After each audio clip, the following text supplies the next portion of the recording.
খিচুড়ি তো সারা বছর খাওয়া যায়, বাট এই শীতের মধ্যে খিচুড়ি খাওয়ার মজাটাই আলাদা।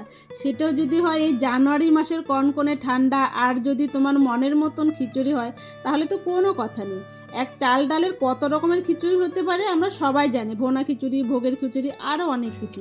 তবে আমি আজকে মুসুর ডাল দিয়ে একটু পাতলা করে সব মিশানো সবজি দিয়ে খিচুড়ি করেছি, চলো দেখে নিই। কড়াই বেশ কিছুটা তেল নিয়ে তাতে পাঁপড় আর বাদাম ভেজে তুলে নেব। ওই তেলের মধ্যে দিয়ে দিব জিরে, তেজপাতা, গোটা গরম মশলা।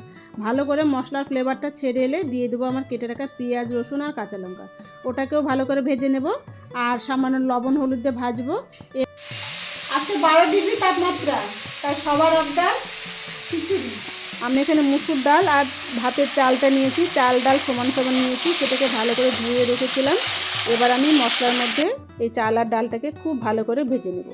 তারপর আমি দিয়ে দেবো ধনে জিরে পাউডার, আদা বাটা দিয়ে এটাকেও আমি খুব ভালো করে কষিয়ে দিয়ে দেবো পরিমাণ মতন গরম জল। জলটা দিয়ে এটাকে আমি ঢাকা দিয়ে রাখবো।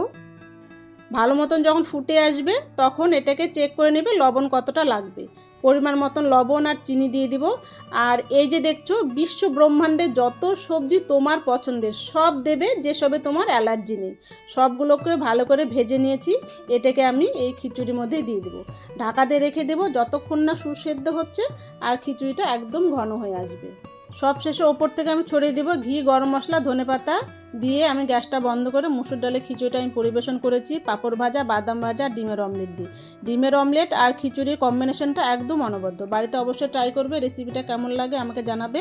ভালো লাগলে লাইক, কমেন্ট, শেয়ার করবে। দেখা হবে নতুন একটা রেসিপি নিয়ে পরের ভিডিওতে। ততক্ষণ সবাই খুব ভালো থেকো, সুস্থ থেকো, এনজয় করো। Thank you.